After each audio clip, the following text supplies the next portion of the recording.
My BIL demanded I give him $5,000 until someone filmed him stealing it. You have until Friday to get me that money, or I'm telling Jake everything. My brother-in-law Derek stood in my kitchen doorway, blocking my exit like he owned the place. His bloodshot eyes and 3-day stubble told me everything I needed to know about how his business trip to Atlantic City had gone. Derek, I already told you. $5,000, Sarah. That's pocket change for you too. He gestured around our modest kitchen like we were living in some mansion. Jake's promotion last month? I know you're sitting pretty now. I gripped the counter behind me, knuckles white.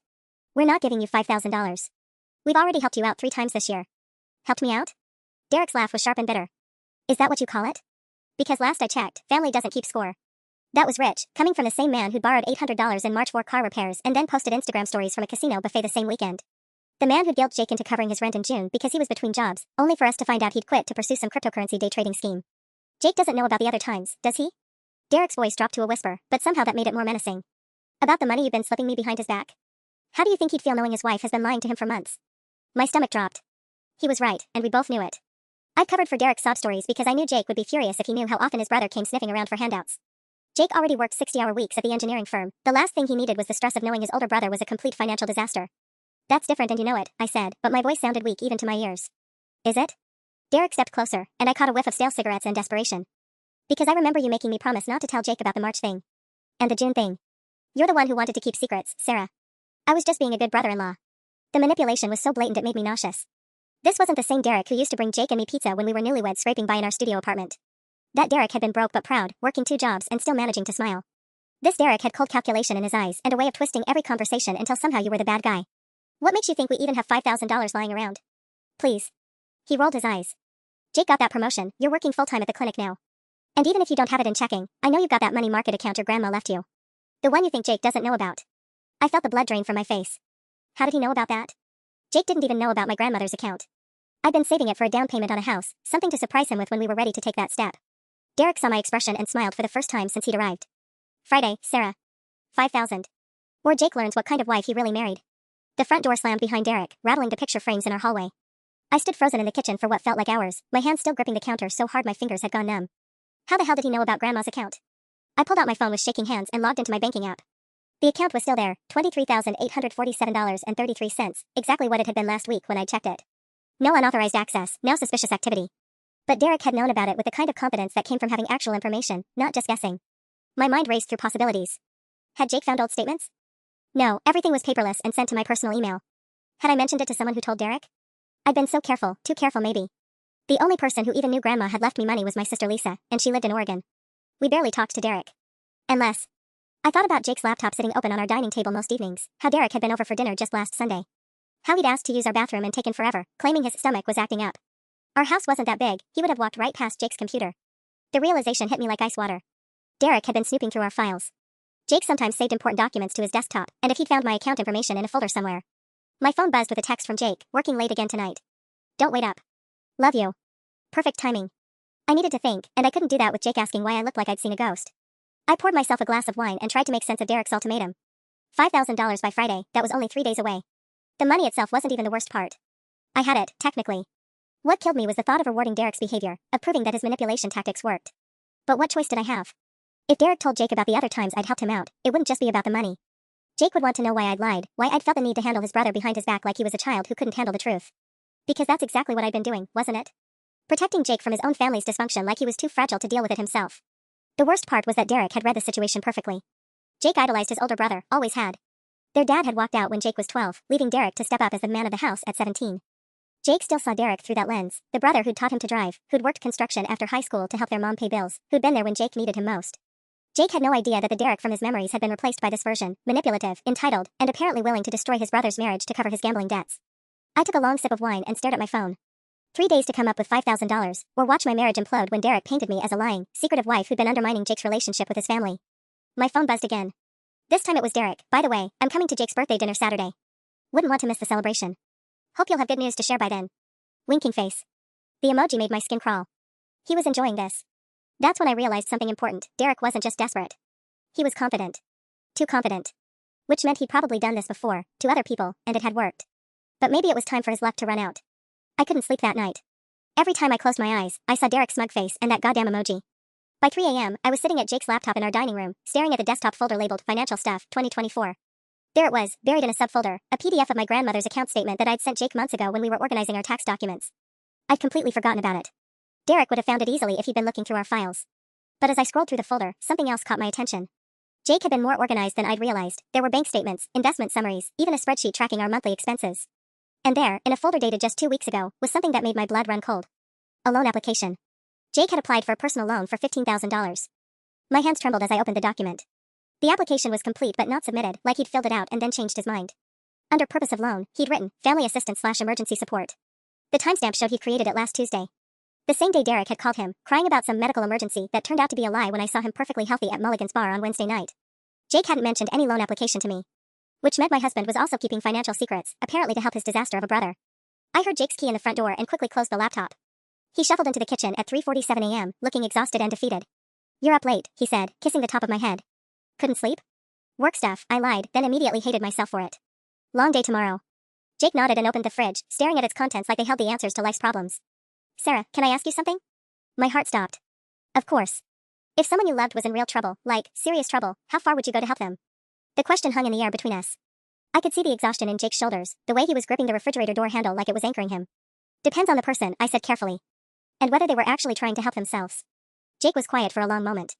Then, Derek called me today. He's in some kind of financial bind again. What kind of bind? I tried to keep my voice neutral. He wouldn't give me details. Just said he needed help and didn't know where else to turn. Jake finally closed the fridge and turned to face me. I hate seeing him struggle, but Sarah. I'm starting to wonder if we're actually helping him or just enabling him. For a split second, hope fluttered in my chest. Maybe Jake was finally seeing Derek clearly. "What are you thinking?" I asked. I looked into getting a loan today. Just to see what our options were. But then I kept thinking about all the other times we've helped him out, and how none of it ever seems to stick. Jake rubbed his face with both hands. I feel like I'm failing him as a brother. The hope died instantly. Jake wasn't questioning Derek's behavior, he was questioning his own response to it. Which somehow made everything worse. "You're not failing anyone," I said, but Jake was already shaking his head. He raised me, "Sarah. When Dad left, Derek gave up everything to keep our family together. College, his girlfriend, his whole future. And now when he needs me." Jake trailed off, but I could see the guilt eating him alive. Derek knew exactly which buttons to push, exactly how to weaponize Jake's gratitude and turn it against him. 2 days until Derek's deadline. And now I knew Jake was already planning to help him, with or without my cooperation. I woke up Thursday morning with a plan forming in my mind. Derek wanted his money by Friday? Fine. But he was going to have to show his true colors to get it. Jake had already left for work by the time I called in sick to the clinic. I told them I had food poisoning, not entirely a lie, since the thought of Derek's smug face made me genuinely nauseous. My first call was to my sister Lisa in Oregon. "Sarah? It's like 7 a.m. here, what's wrong?" "Lisa, I need you to be completely honest with me. Have you ever told anyone about Grandma's account?" "Anyone at all?" "What?" "No, of course not." "Why would I, Sarah, what's going on?" I gave her the abbreviated version, Derek's escalating demands, his threats, how he somehow knew about money that should have been completely private. Lisa listened without interrupting, which I appreciated until her silence stretched too long. "Lisa? There's something I need to tell you." Her voice had gone quiet. "Derek contacted me about 6 months ago on Facebook. Said he was planning a surprise for Jake's birthday and wanted to coordinate with family. He asked a lot of questions about you guys, your jobs, your finances, whether you'd inherited anything from Grandma." My stomach dropped. "What did you tell him?" I didn't think it was weird at the time. He seemed genuinely concerned about making sure Jake had a good birthday. "I might have mentioned that you were doing okay financially because of Grandma's gift." She paused. "Sarah, I'm so sorry. I had no idea he was." "It's not your fault." But inside, I was screaming. Derek had been planning this con for months, systematically gathering information about our finances like some kind of predator. My second call was to my friend Marcus from college. He worked in IT security now, but more importantly, he owed me a huge favor from when I'd let him crash on our couch for 3 months after his divorce. "I need someone to discreetly film something for me," I said without preamble. "Good morning to you too, Sarah." "What kind of something?" I explained what I needed, someone to set up in the parking lot behind our house with a clear view of our back door. Tomorrow afternoon, Derek was going to steal $5,000 from me, and I wanted every second of it on camera. "This sounds like some serious family drama," Marcus said, but I could hear the intrigue in his voice. "You sure you don't just want to call the cops?" "With what proof?" "He hasn't actually done anything yet. Besides, I need Jake to see who his brother really is." Marcus agreed to help, with the condition that if things went south, he was calling the police himself. Fair enough. The hardest part was setting the trap. I withdrew $5,000 in cash from Grandma's account, the first time I'd ever touched that money. Standing in the bank with all those bills felt surreal, like I was funding my own destruction. At home, I put the money in a manila envelope and left it on our kitchen counter with a note. "Derek, this is a loan, not a gift. We need a repayment plan in writing before you take this. I'll be back at 3 p.m. to discuss terms. Sarah."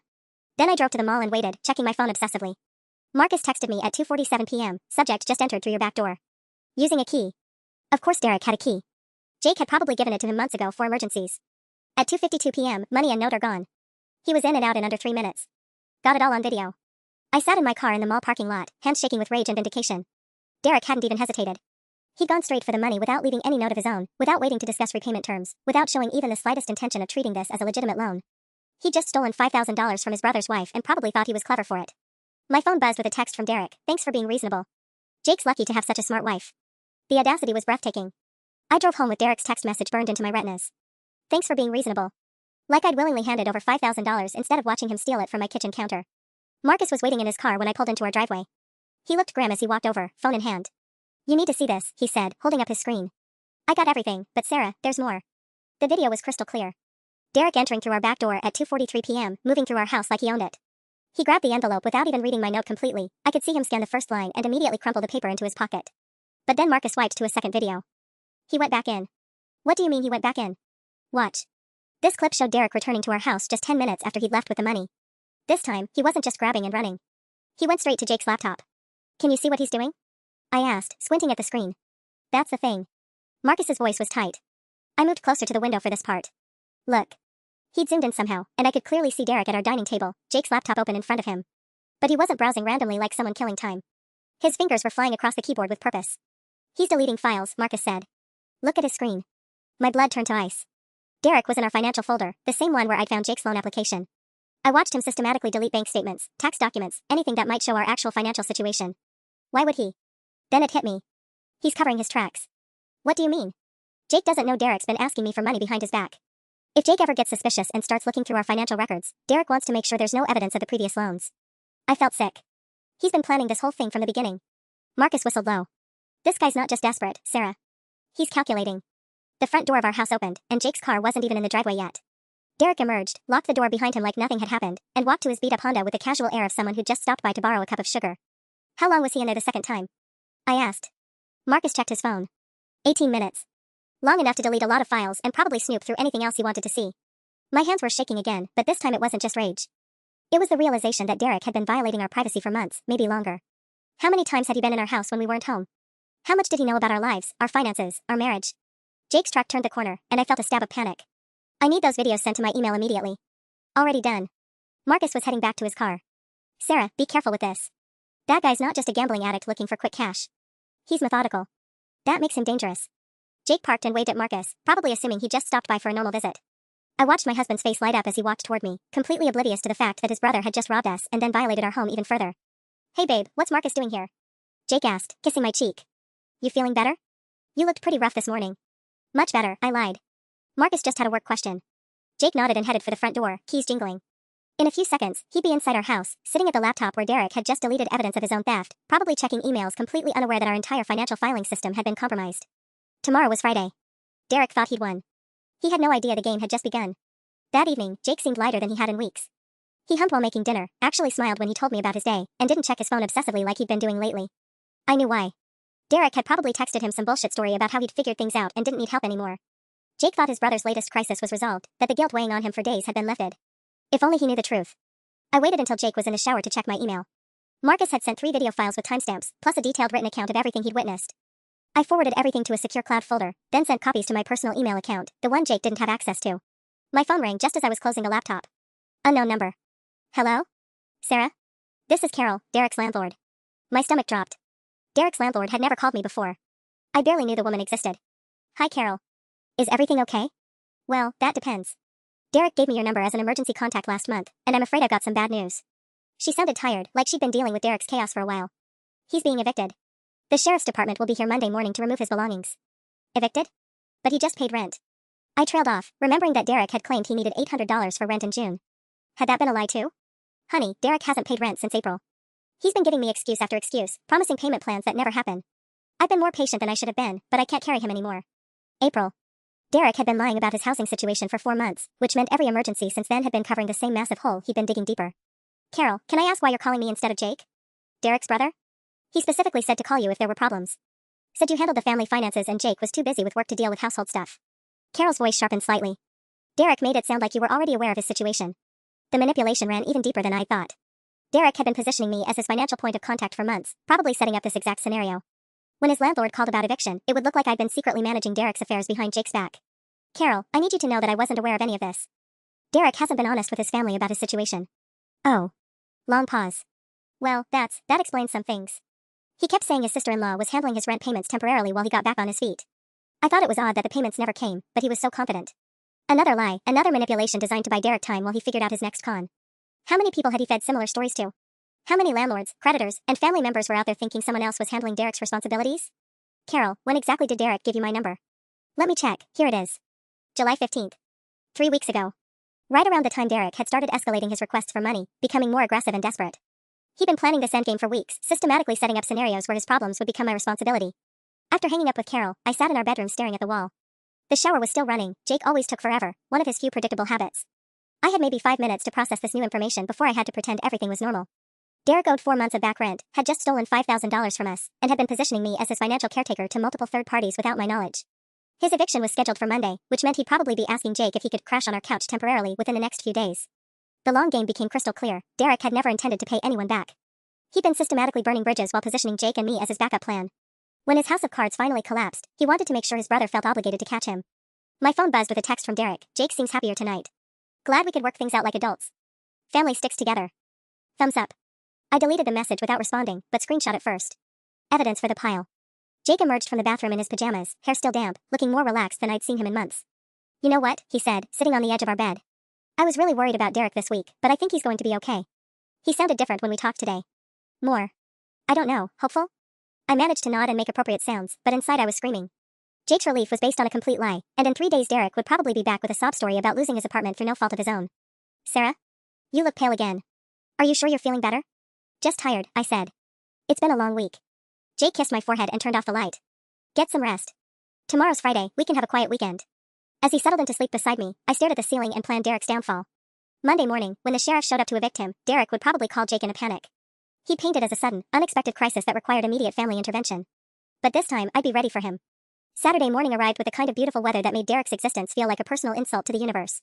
Jake was practically bouncing around our kitchen, excited about his birthday dinner that evening. I can't believe Derek's coming tonight, he said, scrambling eggs with more enthusiasm than the task required. He's been so stressed lately, but yesterday he seemed like his old self again. Said he had some good news to share. I nearly choked on my coffee. Good news. Right. What kind of good news? I managed. He wouldn't say. Just that things were looking up and he couldn't wait to celebrate. Jake grinned at me over his shoulder. Maybe he finally got that job interview he was talking about. Derek hadn't mentioned any job interview to me, but then again, Derek told Jake a lot of things he never told me. Different lies for different audiences. My phone buzzed with a text from an unknown number. Hi Sarah, this is Kim from First National Credit Union. Derek Hoffman listed you as a reference for a loan application. Could you call me at your earliest convenience? Thanks. My blood pressure spiked. I showed Jake the screen, watching his face carefully. Weird, he said, frowning. Why would Derek use you as a reference instead of me? Because Derek was still playing games, still manipulating the situation to make me look like his financial accomplice. If I called the credit union back and denied knowing about Derek's financial situation, it would look suspicious after he'd specifically named me as someone familiar with his circumstances. Maybe he thought they'd want to talk to someone outside the family? I suggested weakly. Jake's frown deepened. That doesn't make sense. Brothers can be references for each other. He paused, studying my face. Sarah, Derek hasn't asked you for money recently, has he? The direct question hit like a physical blow. This was it, the moment where I either came clean about everything or dug myself deeper into Derek's web of lies. Why would you ask that? Because he's been acting weird around you lately. Like, overly friendly. And now this reference thing. Jake set down his spatula and turned to face me fully. If he's been pressuring you for money, I need to know. I opened my mouth to tell him everything, about Derek's threats, about the $5,000, about the videos Marcus had taken. But before I could speak, Jake's phone rang. It's Derek, Jake said, already swiping to answer. Hey man, what's up? I watched Jake's expression change from cheerful to concerned to confused over the course of 30 seconds. Wait, slow down. What do you mean they froze your accounts? Jake grabbed a pen and started scribbling notes. Since when? No, I had no idea. What kind of investigation? My heart started pounding. Account freeze. Investigation. This wasn't part of Derek's usual script. Okay. Look, don't panic. We'll figure this out. Jake glanced at me, his eyes wide with worry. Do you need a lawyer? Should you be talking to me about this? Whatever Derek was telling him, it was big enough to make Jake forget all about his earlier suspicions regarding the credit union reference. I could practically see him shifting into protective big brother mode, ready to circle the wagons around family. Jake hung up and immediately started pacing our kitchen. Derek's bank accounts have been frozen, he said, running his hands through his hair. Something about suspicious activity and a fraud investigation. He can't access any of his money, can't pay his bills. Sarah, what if someone stole his identity? What if he's the victim here? The irony was staggering. Derek, who had just committed actual theft against us, was now positioning himself as the victim of financial crimes. What kind of suspicious activity? I asked carefully. He didn't have details. Just said the bank called yesterday and told him everything was on hold pending an investigation. He's terrified, Sarah. I've never heard him sound like that. I bet he was terrified. but probably not for the reasons Jake thought. My phone rang again while Jake was still processing Derek's crisis. This time it was Carol, Derek's landlord, and her timing couldn't have been worse. Sarah, I'm sorry to bother you again, but something strange just happened. Derek showed up here an hour ago with cash for his back rent. $4,000, all in hundreds. Jake's head snapped toward me at the mention of Derek's name. I forced my expression to stay neutral while my mind raced. That's good news, right? That he can pay what he owes? Well, yes and no. The thing is, he told me yesterday his accounts were frozen and he couldn't access any money. But then this morning he shows up with more cash than most people carry in a year. Carol's voice dropped. Sarah, I've been a landlord for 15 years. When someone's story changes that dramatically overnight, it usually means the money came from somewhere it shouldn't have. I could feel Jake watching me, trying to piece together why his brother's landlord was calling his wife with detailed financial updates. The web of Derek's lies was starting to tangle around all of us. I appreciate you letting me know, I said carefully. There's more. When I asked Derek about the account freeze, he got defensive and said his family situation had changed. He made it sound like someone had given him the money as a gift. Carol paused. Sarah, did you give Derek $4,000? The question hung in the air like a loaded gun. Jake was standing 3 feet away, listening to every word, his expression shifting from confusion to something much more serious. I need to call you back, I said, ending the conversation before Carol could say anything else damaging. What was that about? Jake's voice was quiet, controlled, the tone he used when he was trying very hard not to explode. Derek's landlord. Apparently he paid his back rent this morning. With what money? He just told me his accounts were frozen. Jake's engineering mind was working the problem, looking for logical explanations that didn't exist. Sarah, what the hell is going on? Before I could answer, my phone buzzed with another call. Unknown number again. Don't answer it, Jake said sharply. Not until you explain why Derek's landlord has your personal phone number and why she's asking if you gave him $4,000. I stared at the ringing phone, knowing that every second of silence was making me look more guilty. But I couldn't tell Jake the truth, not like this, not when he was already suspicious and Derek was actively spinning new lies about frozen accounts and fraud investigations. The ringing stopped, immediately followed by a voicemail notification. Play it, Jake said. It wasn't a request. With shaking fingers, I put the voicemail on speaker. A woman's professional voice filled our kitchen. Ms. Hoffman, this is Detective Rivera with the Bergen County Financial Crimes Unit. We need to speak with you regarding some transactions involving Derek Hoffman. Please call me back at 201-555-0147 as soon as possible. The color drained from Jake's face. Financial Crimes Unit? Sarah, what transactions is she talking about? My mouth went completely dry. Derek wasn't just spinning stories about frozen accounts, there was an actual police investigation. Which meant either Derek was in real trouble, or he'd somehow involved me in whatever mess he'd created. I don't know, I whispered, but even I could hear how unconvincing it sounded. Jake grabbed his keys from the counter, his jaw set in a way that meant he'd made a decision I wasn't going to like. Where are you going? To talk to my brother. Face to face. Because somebody's lying to me, and I'm going to find out who. The front door slammed behind him, leaving me alone with Detective Rivera's voicemail and the growing certainty that Derek's latest con was about to destroy everything. I called Detective Rivera back with shaking hands while Jake's truck was still pulling out of our driveway. Detective Rivera? This is Sarah Chen. You left me a voicemail about Derek Hoffman. Ms. Chen, thank you for calling back so quickly. I need to ask you some questions about recent financial transactions. Are you familiar with a series of cashier's checks totaling $8,000, purchased yesterday at 3 different banks using your personal information? My legs gave out. I sank into a kitchen chair, gripping the phone like it was the only thing keeping me tethered to reality. What do you mean, my personal information? Derek Hoffman used your name, social security number, and address to purchase these checks. When the bank's fraud detection systems flagged the unusual pattern, they discovered the identity theft. Mr. Hoffman's accounts were frozen this morning as part of our investigation. The room started spinning. Derek hadn't just stolen $5,000 from my envelope, he'd stolen my identity to get more money from banks. Detective Rivera, I never authorized Derek to use my information. I had no idea. That's what we suspected, which is why we need to meet in person. Can you come to the station this afternoon? We'll need you to file a formal identity theft report and provide documentation of your relationship to Mr. Hoffman. Yes, absolutely. But detective, there's something else you need to know. I took a shaky breath. Yesterday, Derek stole $5,000 in cash from my house. I have video evidence. The silence on the other end stretched so long I thought the call had dropped. Ms. Chen, are you telling me that in addition to the identity theft, Derek Hoffman committed burglary against you yesterday? Technically he had a key, but yes. He took money without permission and I have it all on camera. My voice was getting stronger as the shock wore off. How much trouble is he in? Between the identity theft, fraudulent check purchases, and theft from you? He's looking at multiple felony charges.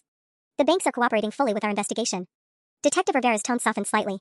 Ms. Chen, I have to ask, are there other family members who might be involved or at risk? Jake. My husband was driving straight into Derek's web of lies with no idea his brother was about to be arrested for felonies. My husband doesn't know about any of this. He's Derek's brother, and Derek has been manipulating him for months. Jake's probably with Derek right now, and Derek's been telling him stories about being a victim of fraud. We need to bring Derek in for questioning immediately. Do you know where they might be? I gave her Derek's apartment address and explained about the eviction scheduled for Monday. Then I called Marcus and asked him to send the theft videos directly to Detective Rivera's email. 26 minutes later, as I was driving to the police station, Jake called me. Sarah, where the hell are you? I'm at Derek's place and his neighbor says police were just here looking for him. Jake, listen to me carefully. Derek is in serious trouble with the law. Real trouble, not the fake crisis he told you about this morning. What are you talking about? Derek's accounts are frozen because someone stole his identity. Derek is the identity thief, Jake. He stole my identity to commit bank fraud yesterday. I could hear the disbelief in his silence. There's more. A lot more. Meet me at the Bergen County Police Station on Route 4. Ask for Detective Rivera. This is insane, Sarah. Derek wouldn't. Jake. My voice cut through his denial. Derek stole $5,000 from our kitchen yesterday while you were at work. I have video proof. He's been lying to both of us for months, and now he's committed multiple felonies. The phone went quiet except for Jake's heavy breathing. The money, he said finally, his voice hollow. Carol said he paid his rent with cash this morning. $4,000 in hundreds. It was my money, Jake. Money he stole from us. When Jake spoke again, his voice was barely a whisper. How long have you known? The question I'd been dreading. Because the answer was going to hurt him almost as much as Derek's crimes. The police station waiting room smelled like disinfectant and broken dreams. I sat in an uncomfortable plastic chair, watching Jake pace back and forth like a caged animal, his face cycling through disbelief, anger, and something that looked dangerously close to betrayal. 6 months, I said quietly, answering his question for the third time. I suspected something was wrong 6 months ago, but I didn't know how bad it really was until yesterday. 6 months.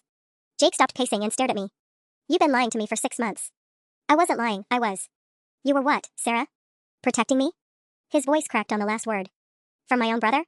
Detective Rivera emerged from the back offices before I could respond, carrying a thick manila folder and wearing the expression of someone who'd seen too much family dysfunction for one day. Mr. Chen? I'm Detective Rivera. Thank you for coming in. She gestured toward a conference room. We need to discuss your brother's situation. Where is Derek? Jake asked immediately. Is he here? Can I talk to him? Mr. Hoffman hasn't been located yet, but we have units looking for him. In the meantime, I need to walk you through what we discovered. Rivera opened her folder and spread out a series of documents. Your brother has been running what we call a family fraud scheme for at least 8 months. Identity theft, check fraud, and systematic financial manipulation. Jake sank into a chair, staring at bank records and photocopy evidence like they were written in a foreign language. This has to be a mistake. Derek wouldn't do this. Mr. Chen, we have security footage of your brother at 3 different banks yesterday, using your wife's personal information to purchase cashier's checks. We also have records showing he's been cashing forged checks using various family members' names since January. Family members? I felt my stomach drop. Who else? Rivera flipped through more paperwork. Your sister Lisa in Oregon. Your mother-in-law in Florida. Even Jake's ex-girlfriend from college. Apparently he's been very thorough in researching your social connections. Jake's face went white. He contacted my mom? Lisa? According to our investigation, Derek reached out to multiple family members over the past year, gathering personal information under the guise of planning surprises or coordinating family events. He's been building detailed profiles to use for identity theft. The conference room door opened and another detective entered, whispering something urgently in Rivera's ear. Her expression darkened. What is it? I asked. We just heard back from the Atlantic City Police Department. Derek wasn't gambling last weekend like he told you. Rivera's voice was grim. He was selling stolen merchandise to pawn shops. Electronics, jewelry, small valuable items. Jake looked like he was going to be sick. What stolen merchandise? We're still investigating, but based on the descriptions and serial numbers. Rivera hesitated. Mr. Chen, when was the last time you did a thorough inventory of your valuables? Electronics, your wife's jewelry, anything portable and expensive? My hands flew to my throat, touching the empty space where my grandmother's pearl necklace usually sat. I hadn't worn it in weeks, but it was always in my jewelry box on our dresser. Sarah? Jake's voice was barely audible. My necklace, I whispered. The pearls from Grandma's estate. I haven't seen them since. I tried to remember the last time I'd opened that particular jewelry box drawer. Oh God, since before Derek's last visit. Rivera made a note. We'll need you both to check your home thoroughly and report anything missing. Based on what we're seeing, Derek may have been taking items gradually over several months to avoid detection. Jake stood abruptly, his chair scraping against the floor. I need some air. He walked out of the conference room, leaving me alone with Detective Rivera and the growing pile of evidence against his brother. Ms. Chen, I have to ask, how extensive was Derek's access to your home? He had a key, I admitted. Jake gave it to him months ago for emergencies. And he's been over for dinner regularly, sometimes when we weren't home if he needed to borrow something. Rivera nodded grimly. Classic setup for ongoing theft. Small items taken sporadically, usually things the victims might not notice missing immediately. She pulled out another document. We found records of Derek selling a man's watch to a pawn shop in Paramus 3 weeks ago. White gold, engraved with the initials JC. Jake's graduation watch. The one his grandfather had given him, engraved with Jake Chen on the back. He wore it every day except when he was working on cars or doing yard work, and then he left it on his nightstand. He's been stealing from us for months, I said, the full scope of Derek's betrayal finally sinking in. While sitting at our dinner table, asking Jake about work, pretending to care about our lives. Unfortunately, this pattern is more common than you'd think. Family members often have the access and trust necessary to commit ongoing theft without suspicion. Through the conference room window, I could see Jake in the parking lot, leaning against his truck with his head in his hands. 24 hours ago, he'd been excited about his birthday dinner, happy that his brother seemed to be doing better. Now he was learning that same brother had been systematically robbing us while planning to frame me as his financial accomplice. My phone buzzed with a text from an unknown number. Jake's truck spotted at police station. Guess our family dinner is off. Don't worry though, I'll be in touch soon. Still have lots of friends who'd love to hear about your secret accounts. Winking face. I showed the message to Detective Rivera, whose expression immediately sharpened. He's watching you, she said, already reaching for her radio. And he's threatening further extortion. Outside in the parking lot, Jake was walking back toward the building, unaware that his brother was somewhere nearby, still playing games, still manipulating the situation even as his entire criminal operation crumbled around him. Derek wasn't done with us yet. Detective Rivera was coordinating with patrol units when Jake walked back into the conference room, his face set in grim determination. I want to help you catch him, he said without preamble. Whatever Derek's planning next, I want to stop it. Rivera looked up from her radio. Mr. Chen, I appreciate the sentiment, but this is now an active criminal investigation. The safest thing for you and your wife is to let us handle. No. Jake's voice was steel. Derek's been using my family for months. He's stolen from us, manipulated us, and now he's threatening Sarah. He gestured at my phone, still displaying Derek's text. You said yourself he's watching us. That means he's not done. I studied my husband's face, seeing something I'd never witnessed before. The protective older brother worship was completely gone, replaced by cold, calculated anger. What are you thinking? I asked carefully. Derek's planning something for tonight. His text mentioned family dinner, he knows it's my birthday. Jake turned to Rivera. What if we use that? Set up some kind of sting operation? Rivera frowned. That's not how we typically handle these situations. Too many variables, too much risk to civilians. But it could work, I said, the idea taking shape in my mind. Derek thinks he still has leverage over us. He doesn't know we've already talked to police. My phone buzzed again. Another message from Derek. By the way, checked your precious jewelry box yesterday. Amazing what people don't notice missing. Hope Jake likes his birthday surprise tonight. Wrapped gift. The emoji made my skin crawl, but Jake's reaction was worse. His face went completely white as he processed the implications. What else did he take? Jake's voice was barely controlled fury. Sarah, what else is missing that we haven't found yet? Before I could answer, Rivera's radio crackled with an urgent message. Detective Rivera, we've got Derek Hoffman's vehicle at the Marriott on Route 17. Front desk confirms he checked in this morning, paid cash. Finally, Rivera muttered, standing immediately. Units are moving to apprehend now. But something felt wrong about this development. Derek had been careful and methodical for months. Why would he suddenly make himself easy to find at a hotel 20 minutes from our house? Detective, I said, what if this is intentional? What if he wants you to find him there? Rivera paused. What do you mean? Derek's been planning moves weeks in advance. Getting caught at a hotel doesn't fit his pattern. I thought about his text messages, the timing of everything. What if he's creating a distraction? Jake's phone started ringing. Unknown number. Don't answer, Rivera said sharply, but Jake was already swiping to accept. Hello? Jake. Derek's voice was loud enough for all of us to hear, panicked and breathless. Thank God. Listen, I'm in serious trouble. Someone's been using my identity, and now the police think I'm involved in bank fraud. The performance was flawless, genuine terror mixed with confused innocence. If I hadn't known the truth, I would have believed every word. Where are you, Derek? Jake asked, his voice carefully neutral. I can't tell you over the phone. My lawyer says they might be monitoring calls. But Jake, I need help. Real help. Can you meet me? Just you, don't bring Sarah. I think someone's been feeding the police lies about me. Even now, Derek was trying to isolate Jake, to get him alone where he could spin news stories without witnesses. Derek, I'm at the police station right now. What? Jake, no. You have to get out of there. They're trying to pin crimes on me that I didn't commit. Sarah's been lying to you about something, and they're using her lies to. Rivera grabbed the phone from Jake's hand and ended the call. That wasn't Derek calling from the Marriott, she said grimly. Which means we're dealing with an accomplice, or Derek's playing a much more sophisticated game than we realized. Her radio erupted with frantic chatter. Hotel room is empty. Paid for 3 nights but never stayed here. Front desk clerk says a woman matching Derek's description checked in, not a man. My blood turned to ice. Derek had an accomplice. Someone had been helping him orchestrate this entire scheme, someone we'd never suspected. Jake's phone buzzed with a text, family meeting at your house in 1 hour. Come alone, or Sarah's financial secrets go viral. Your choice, little brother. The drive home from the police station felt like a funeral procession. Detective Rivera followed us in an unmarked car, coordinating with patrol units over her radio while Jake gripped our steering wheel so hard his knuckles had gone white. 1 hour, he kept muttering. Derek wants me at our house in 1 hour. You're not going in there alone, I said for the 5th time. It's obviously a trap. Of course it's a trap. But what choice do I have? Jake pulled into our driveway and killed the engine. If I don't show up, he'll follow through on his threat to expose your financial stuff. How many people do you think he'll send those bank statements to? Your work? My work? Our neighbors? Detective Rivera parked behind us and immediately started barking orders into her radio. I need surveillance units positioned at the Chin residence. Subject is expected to arrive within the hour, possibly armed, definitely desperate. Armed. The word hit me like a physical blow. In all my planning and scheming to catch Derek in his lies, I'd never seriously considered that he might become violent. Detective, I called out as she approached our front door. Derek's never been physical before. You don't really think he'd? Ms. Chen, your brother-in-law just escalated from theft to identity fraud to extortion in the span of 48 hours. Men in his position don't typically become more reasonable under pressure. Jake was already unlocking our front door, moving through our house like he was seeing it for the first time. Everything looked different now that we knew Derek had been systematically robbing us for months. The silverware set, Jake said suddenly, opening our dining room hutch. The one my grandmother left me. It's gone. Rivera made a note while Jake continued his inventory of missing items. The good kitchen knives. My laptop charger that I'd been looking for all week. The emergency cash we kept in our bedroom dresser drawer. $140, I whispered, remembering the small bills I'd tucked away last month. I thought I'd miscounted. How much total would you estimate? Rivera asked. Jake laughed bitterly. Besides the $5,000 in cash and the $8,000 in fraudulent checks? Maybe another 3,000 in stolen items over the past 6 months. But that's not even the worst part. What do you mean? The worst part is that Sarah and I have been living in different realities for months. Jake turned to face me, his expression unreadable.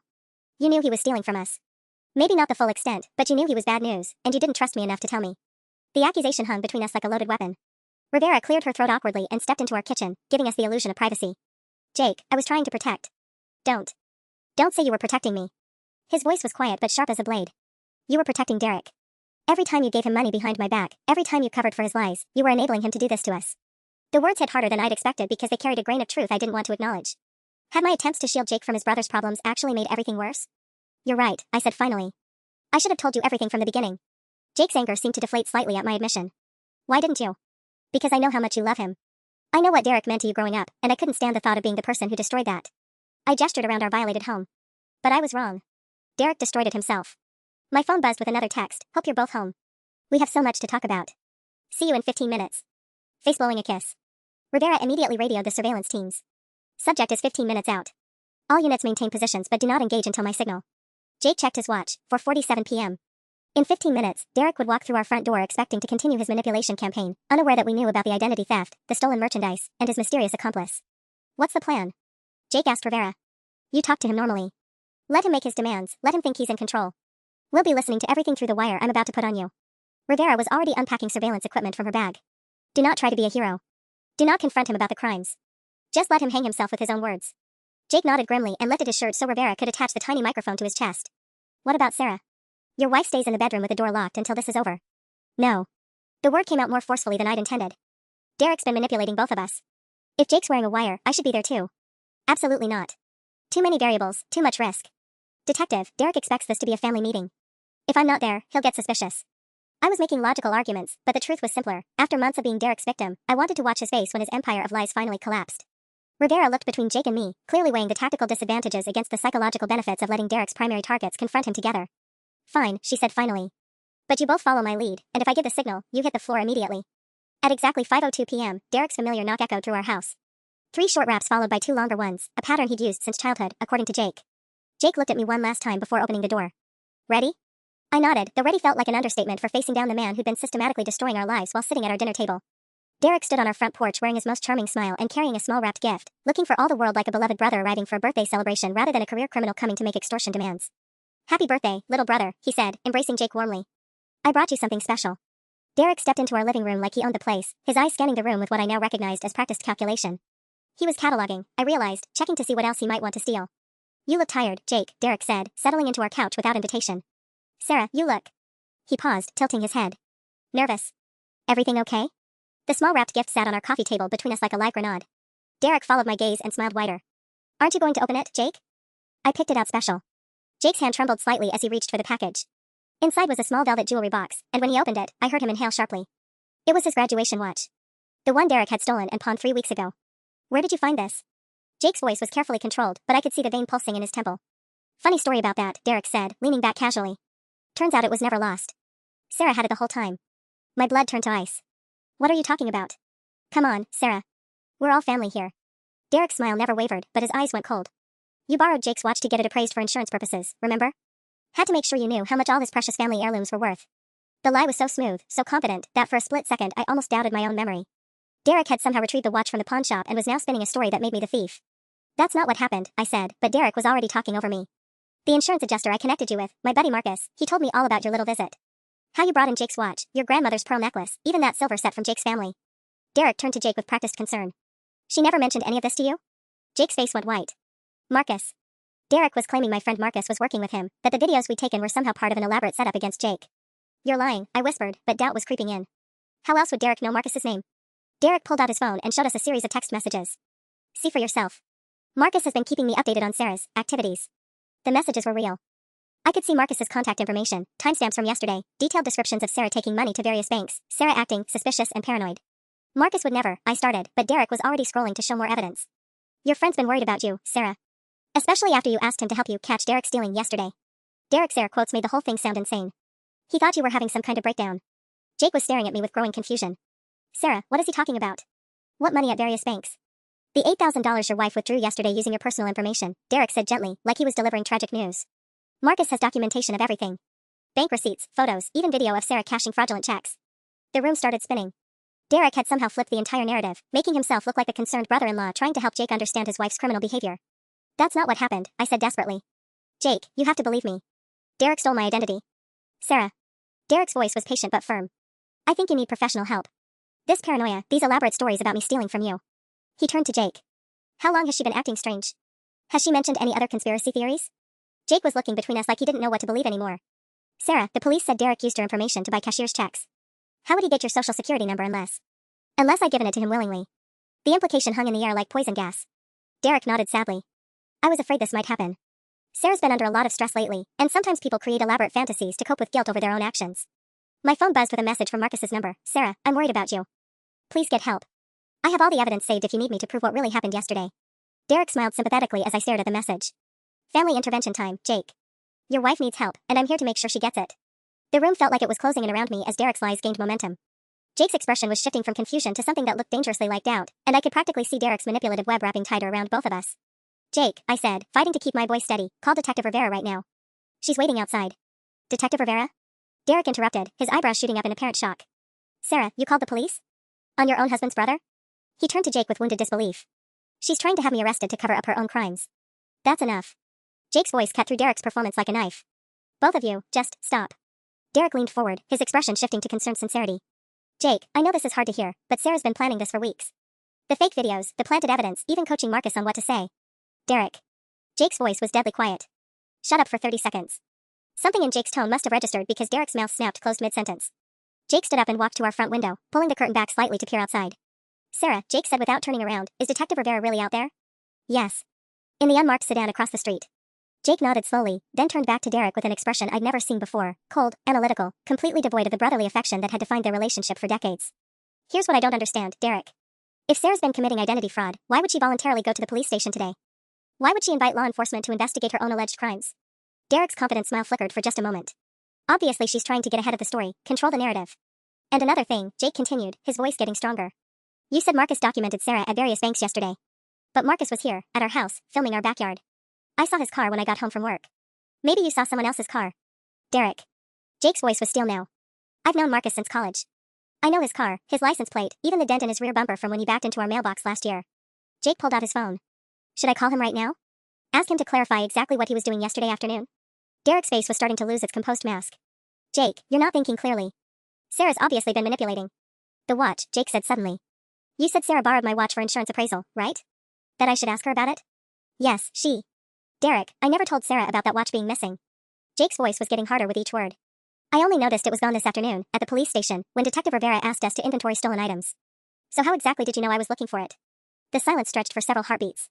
Derek's mouth opened and closed like a fish gasping for air, his carefully constructed lies suddenly colliding with basic logic. Sarah must have mentioned. Sarah didn't know it was missing either, Jake said. Because we both assumed it was somewhere in the house until Detective Rivera showed us pawn shop records with your signature on them. Derek stood abruptly, his charming mask finally slipping completely. Jake, you don't understand the whole situation. You're right, Jake said, reaching for his phone. I don't understand the whole situation. But I bet Detective Rivera does. Derek's eyes darted toward the front door, then back to Jake, calculating distances and options. For the first time since this nightmare began, I could see real fear in Derek's expression. Don't make this harder than it has to be, Jake said quietly. It's over, Derek. Derek's face went through a series of expressions, shock, calculation, and finally, cold rage. The charming mask was completely gone now, replaced by something ugly and desperate. You have no idea what you're doing, Jake, Derek snarled. I raised you. I sacrificed everything for this family, and this is how you repay me? Choosing some lying bitch over your own blood? Jake was already dialing Detective Rivera's number, but Derek lunged forward and knocked the phone from his hands. It skittered across our hardwood floor, the screen cracking against the wall. Derek, stop. I shouted, but he was beyond reasoning now.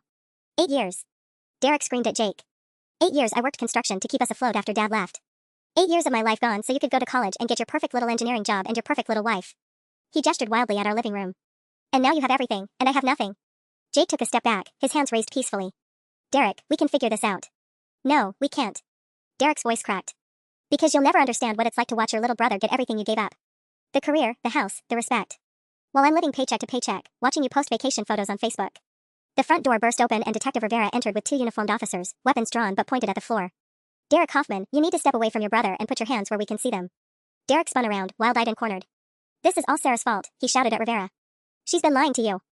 Check her bank records, she's the one who's been committing fraud. Mr. Hoffman, we have video evidence of you stealing $5,000 from this residence yesterday. We have security footage from 3 banks showing you using stolen identity information. We have pawn shop records with your signature. Rivera's voice was calm but firm. It's over. The watch. Derek pulled the jewelry box from his pocket and threw it at Jake's feet. I bought that back for you. I spent my last $400 buying back your stupid watch because I felt guilty. Jake stared at his brother with something that looked like pity. Derek, you stole it in the first place. You can't steal something and then claim credit for returning it. I was going to pay you back. Derek's voice was getting higher, more desperate. All of it. The cash, the jewelry, everything. I just needed time to get back on my feet. With what money? I asked, finally finding my voice. You haven't had a steady job in over a year. You've been living off theft and manipulation. Derek's face crumpled, and for a moment he looked like a scared 17-year-old who tried to hold his family together after their father left. I didn't know how else to survive, he whispered. Everything just kept getting worse, and you guys had so much. Detective Rivera stepped forward. Derek Hoffman, you're under arrest for identity theft, bank fraud, burglary, and extortion. She began reading him his rights while one of the officers produced handcuffs. Derek looked at Jake one last time as the cuffs clicked into place. I'm sorry, he said, and for the first time in months, I believed he might actually mean it. Jake, I'm so sorry. Jake watched his brother being led away in handcuffs, tears streaming down his face. I know you are, Derek. But sorry doesn't fix this. As the police cars pulled away from our house, Jake and I stood in our violated living room, surrounded by the wreckage of our trust and the scattered remains of Derek's lies. It would take months to recover financially and emotionally from what Derek had done to us. But we'd survived it together. And somehow, that felt like enough.